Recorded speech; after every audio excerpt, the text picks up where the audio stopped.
Yesu yabatuye mu byaha, atura mu mutima wanjye, niwuzana mwigumbure, Yesu ahimbazwe.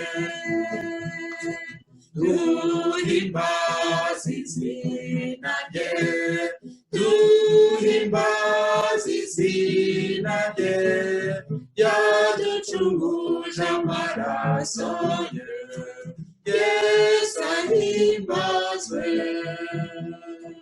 Niwe soko y'ineza y'ibyaha, yarayiyuhagije ndera, ziyuko ineza izaramba, Yesu ahimbazwe.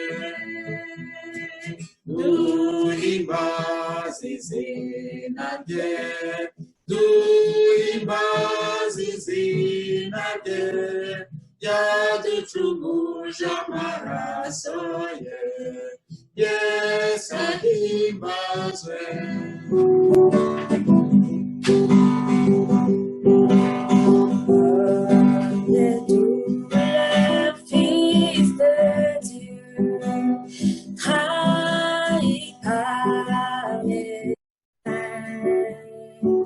Le fardeau de notre péché sur Jésus fut posé. C'est lui qu'on a méprisé, faussement accusé, blessé, meurtri et humilié, d'épines couronnées. Pour cette croix, ma rédemption, où ton sang coula pour moi, que mon âme s'écrie, Alléluia, gloire et honneur à toi seul. Akaba rero yitwa Samuel Ntivuguruzwa. Alors il s'appelle Samuel Ntivuguruzwa. Akaba ari umuntu ukunda Imana ndetse n'umuryango we wose. C'est un serviteur de Dieu ainsi que sa famille. Akaba rero akunda itorero ry'ururembo cyane kuko tumaze iminsi duterana nawe kuri Zoom. Et il aime spécialement notre église Rurembo et on est avec lui presque chaque samedi sur Zoom. Nahoze nibaza niba ari uko akunda Abanyarwanda cyane. Je me demandais, est-ce qu'il aime tellement les Rwandais que... ndetse n'Abarundi. Et les Burundais aussi. Ndetse n'Abahaïtiens. Les Haïtiens aussi. Ariko nibuka ko Samuel yadushatsemo. Alors je me suis dit, mais Samuel a épousé une de nos filles. Samuel akaba ari muramu wa Charles Kimenyi. Samuel est mon bon frère. Ubwo rero rwose ni amahirwe akomeye ndetse twavuga ngo amata yabyaye amavuta. Alors comment on dit ça, Donald? ça va de pair, ça va de pair. Rero Samuel ndashare yamvugaho byinshi ariko ndumva tumuzi neza, reka tumuhe ijambo rero atugezeho ubutumwa Uwiteka yamuhaye. Samuel rero muvandimwe ijambo ni ryawe. Alors comme notre frère Donald dit, je peux raconter beaucoup de choses de mon beau-frère parce que je le connais bien depuis des années maintenant, mais je pense que il est avec nous. Si vous avez besoin de savoir plus que ça, vous pouvez le contacter. Alors Samuel, la parole est à vous. Mugize neza kuba mumpaye umwanya mutuganira ijambo ry'Imana. Nous remercions le coordinateur du groupe pour me donner la parole et pour qu'on puisse parler de la parole de Dieu. Kuko dufite igihe gitoya uyu munsi turagira ngo dusogongere gusa ibyerekeranye n'inama y'agakiza On n'a pas assez de temps, mais aujourd'hui, on voudrait un peu éparpiller, toucher un tout petit peu en rapport avec le plan de la rédemption. umutwe w'icyigisho witwa impano y'agakiza n'iy'ikirenga cyangwa yaguze za mirenge. Alors, le titre d'aujourd'hui est intitulé « Le don le plus précieux ». Turavuga yuko ari ugusogongera kuko nifashishije kino gitabo kinini cya Histoire de la Rédemption. On va dire, on va peut-être goûter un tout petit peu parce que c'est vaste comme sujet. Je me suis servi de ce livre qui s'appelle Le plan de la rédemption. Nongera mfata iby'intambara ikomeye Et je me suis servi aussi de la tragédie des siècles, na Bibiliya mais aussi avec la Bible kugira ngo twumve neza ibyerekeye agakiza n'iki. pour mieux cerner c'est quoi le salut. Natifashijwemo n'amasomo abiri tumenyereye cyane nicyo gituma tuyarebera hamwe. Alors, je me suis basé sur deux versets qu'on connaît très bien. Igihe abamarayika bumvise Yohana igice 3:16, Dans le verset qui se trouve de Jean 3, verset 16. kuko Imana yakunze abari mu isi cyane, Car Dieu a tant aimé le monde nicyo gituma yatanze umwana wawe w'ikinege qu'il a donné son Fils unique, kugira ngo umwizera wese atarimbuka afin que quiconque croit à lui ne périsse point, ahubwo ahabwe ubugingo buhoraho. mais qu'il ait la vie éternelle.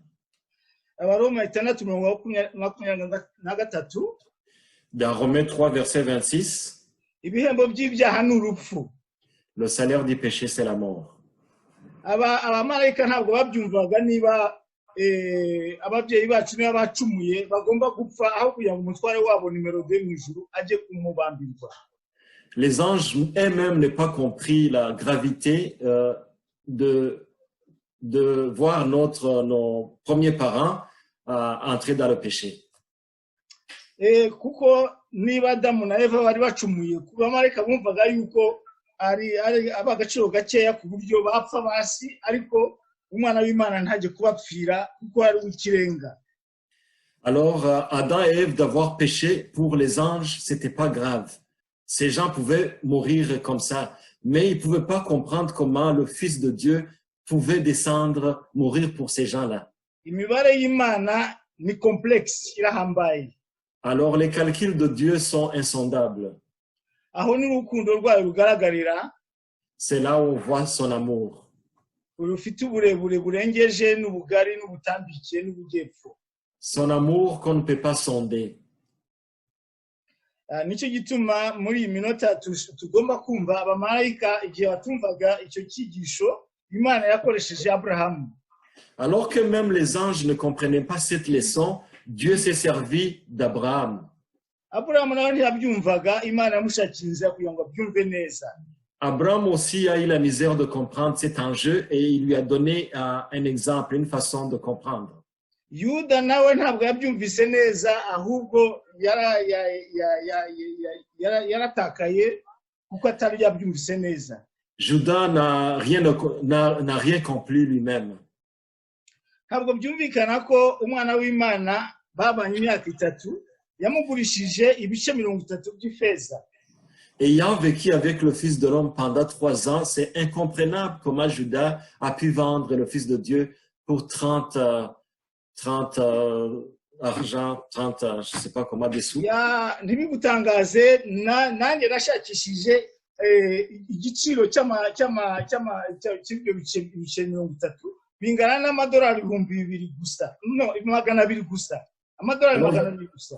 J'ai essayé de comprendre la valeur de cet argent, ces 30 sous, de ce temps-là, mais j'ai converti et j'ai remarqué que ça a une valeur de $200. $200 muri iki gihe cya COVID mwabonye ko dushobora kuhahisha umunsi umwanya umwe tugatwara mu ishashi ibiryo bitamara n'icyumweru. Vous savez que $200, ça vaut pas grand-chose. Actuellement, il suffit d'aller au marché, on achète la nourriture qui va même pas durer une semaine. Ariko umwana w'Imana ni w'ikirenga. mais la valeur du Fils de l'homme, c'est inestimable. kuri se ni ikirenga cyane. Pour son Père, il n'a pas de prix. Kugira ngo tubyumve neza n'abamarayika babyumve neza, Aburahamu Imana yamubwiye iti, Pour bien comprendre le message, Dieu a dit à Abraham, Aburahamu, fata umwana wawe w'ikinege Isaka ukunda, ujye kumuhambira, umwice abe igitambo gihumura kuri jyewe. prends ton fils unique que tu aimes, va le sacrifier pour moi. Nubwo tubisoma gutya, ni byiza ngo natwe twibaze turi ababyeyi, bakubwiye ngo umwana wawe ujye kumwica. Nous, comme parents, si on essayait de comprendre cette histoire, de nous demander de prendre notre enfant qu'on aime, d'aller le tuer, de le sacrifier. N'Imana nayo ntabwo byashobora kuyorohera, kuko Yesu Kristo yabambwe ku musaraba kubera jyewe, kubera wowe. Même pour Dieu, c'était pas une petite affaire, c'était très difficile pour Dieu de laisser son fils mourir pour moi et pour vous.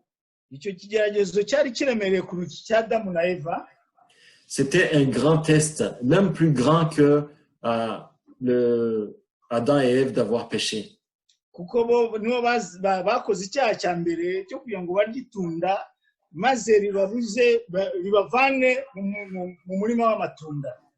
Parce que eux, ils ont péché pour un seul fruit, ils ont été privés des champs des fruits. Ubwo rero muri makeya ntabwo Aburahamu yabyumvise neza, ariko noneho tugiye kumva ukuntu yabyumvise by experience. Mais Abraham, au départ, n'a pas bien compris, mais on va essayer de voir un peu de comment il a pu entendre ce message. Ubwo ijoro ryose yari ayatekereza uko bigenda, uko azagenda, akazajyana umwana we, uko azamutera icyuma, uko azagaruka nta mwana afite, ukuntu Sara azabyakira, uko Sara Isaka niba yapfuye, abana bandi bazava hehe. Ibyo byose byamurwaniyemo.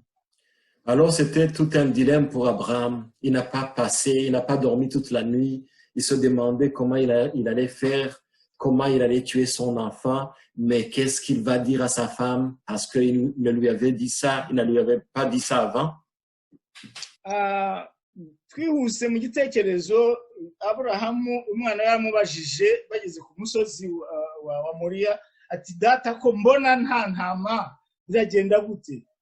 Alors qu'il est accompagné par son fils, ils arrivaient sur le mont Morija et son fils Isaac lui a demandé, papa, mais je vois qu'on va sacrifier, mais on n'a pas de sacrifice, qu'est-ce qu'on va faire? Bijya guhana verse ya Luka 22:42. Alors c'est un peu, on peut trouver ça dans Luc 22, verset combien? 42. Luc 22, verset 42. Ni ngombwa ngo tujye dufata Bibiliya mu mutwe, aho Yesu yamubwiye ngo data, niba bishoboka, wenda siko ngiye mbyifuza, niba bikunejeje, iki gikombe cy'indenge, cyangwa uyu munsi ne gupfa nzapfa ubundi. Et dans le verset, c'est Jésus qui crie, qui dit, Père, si c'est possible que cette coupe soit épargnée, que ce soit peut-être une autre occasion. Turabona abana babiri babwira base. Alors on voit deux fils qui parlent à l'aide. Kuri Aburahamu ntabwo byari byoroshye gusubiza umwana we ko agiye kuba ari we atera icyuma. C'était très difficile pour Abraham de dire à son fils que c'est lui qui va être le sacrifice, que c'est lui qui va tuer. Iyo umwana wanjye mpamagaye ngo data, umutima wanjye ba witeguye kuba kwakira neza nkamusubiza icyo yansaba cyose. Alors quand mon enfant m'appelle papa, mon cœur est toujours joyeux de pouvoir répondre, de pouvoir lui donner ce qu'il veut.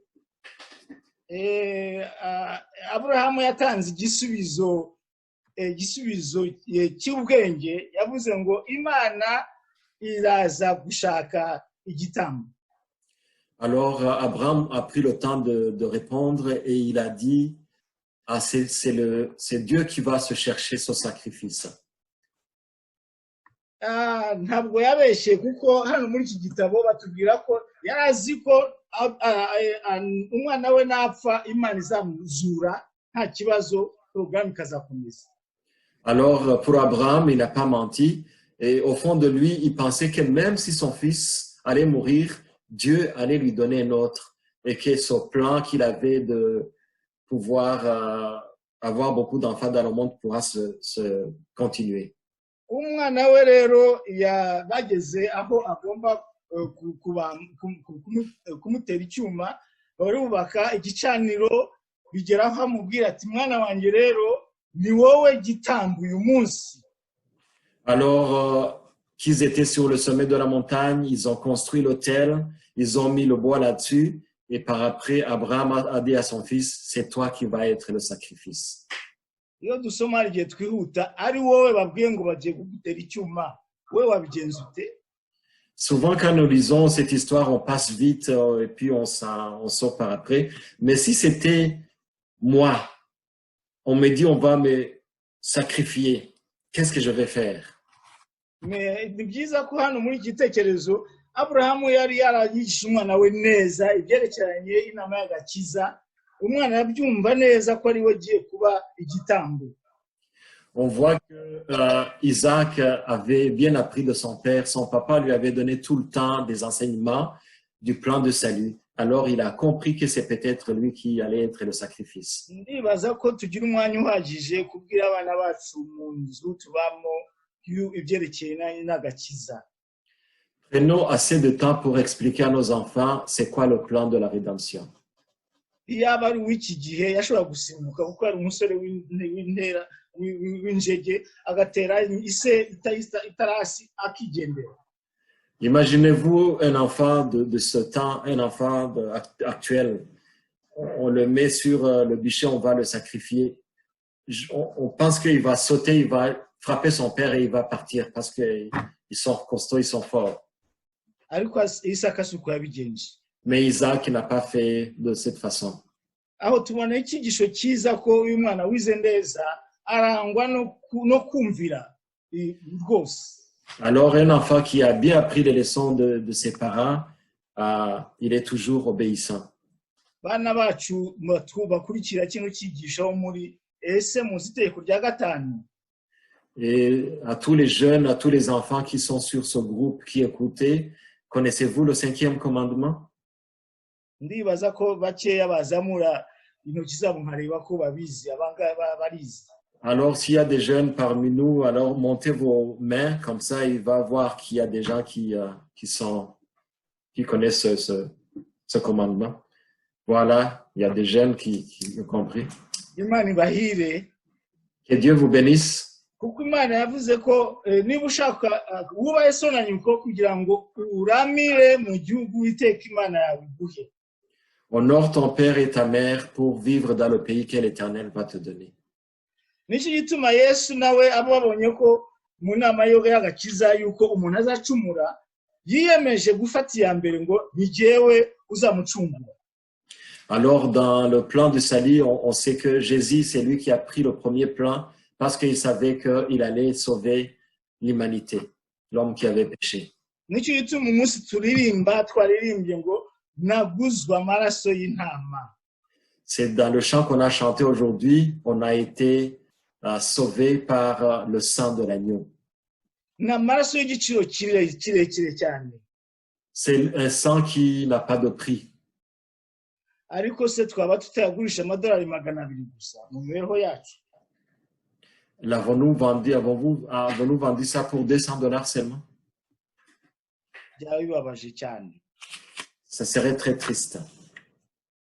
Nkuko navuze ntabwo ntinda cyane ubwo niba twumva icyo giciro cyinshi twebwe twamwitura iki. Et je ne vais pas tarder beaucoup, mais maintenant qu'on vient de comprendre l'ampleur de ce qu'il a fait, qu'est-ce que nous pouvons donner en retour? Tugomba kumushima.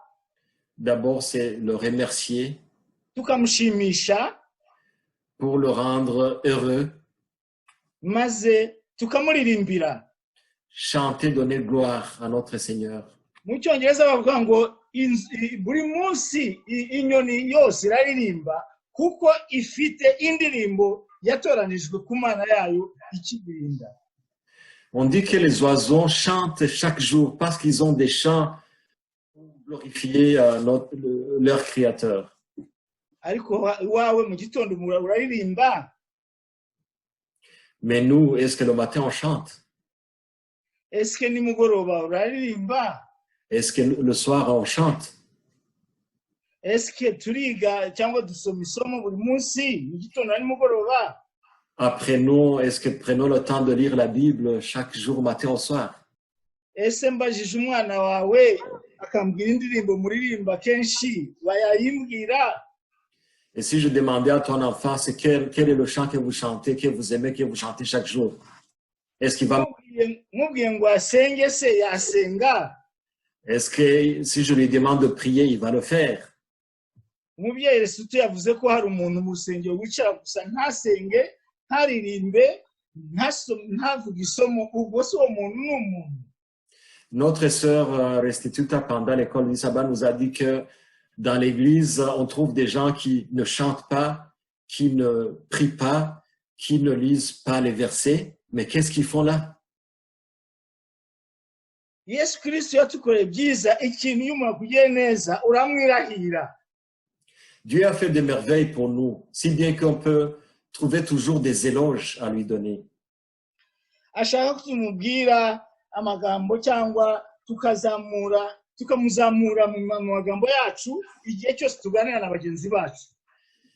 Il veut que nous puissions le glorifier, que nous puissions parler de lui quand on parle avec nos amis.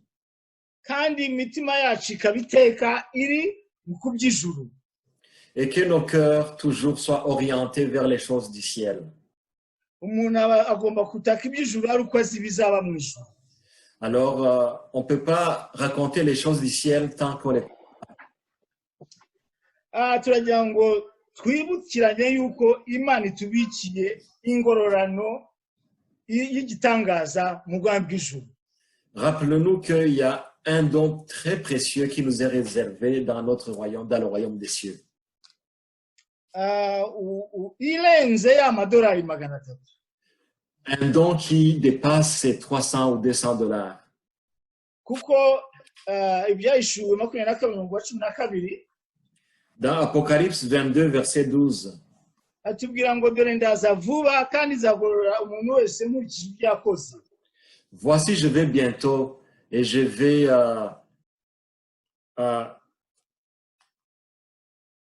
récompenser selon ce qu'on aura fait. Ouais.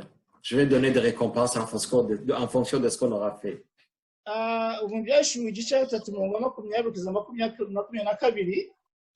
Dans Apocalypse 3, verset 22 jusqu'à 23,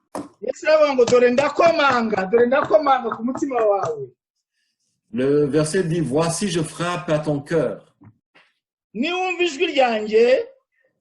Si tu attends ma voix, ouvrez la porte et nous allons manger ensemble.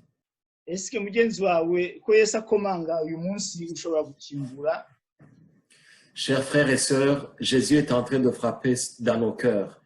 Ouvrons-lui nos cœurs.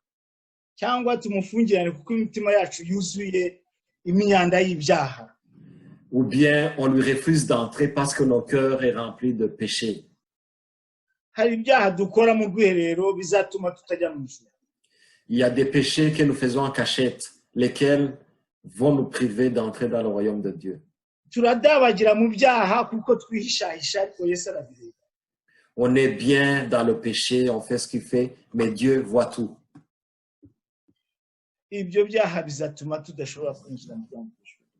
Ces péchés vont nous priver d'entrer dans le royaume de Dieu. C'est temps, il est grand temps.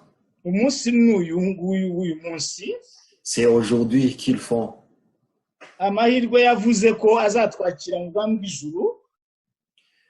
Et c'est notre dernière chance aussi d'entrer dans le royaume de Dieu. kuko tuzaba tunesheje yadufashe kunesha urugamba. Alors, c'est lui qui va nous aider à vaincre c'est que les tentations. Unesha nzamuha kwicarana nanjye hafi y'intebe ya data. C'est lui qui va vaincre. Je lui donner une place à côté de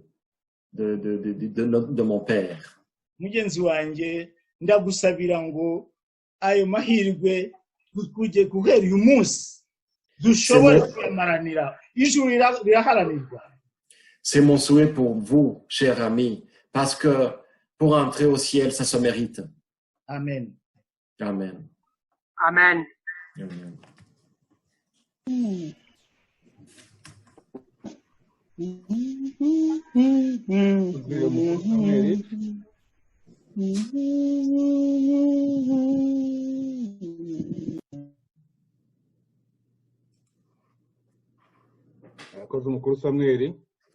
Merci notre frère Samuel.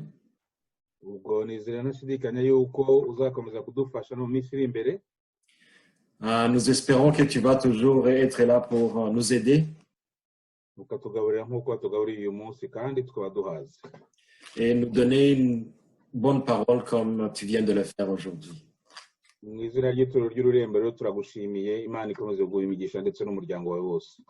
Et au nom de l'église Rurembo, on te dit merci et on demande à Dieu de déverser ses riches bénédictions à toute ta famille.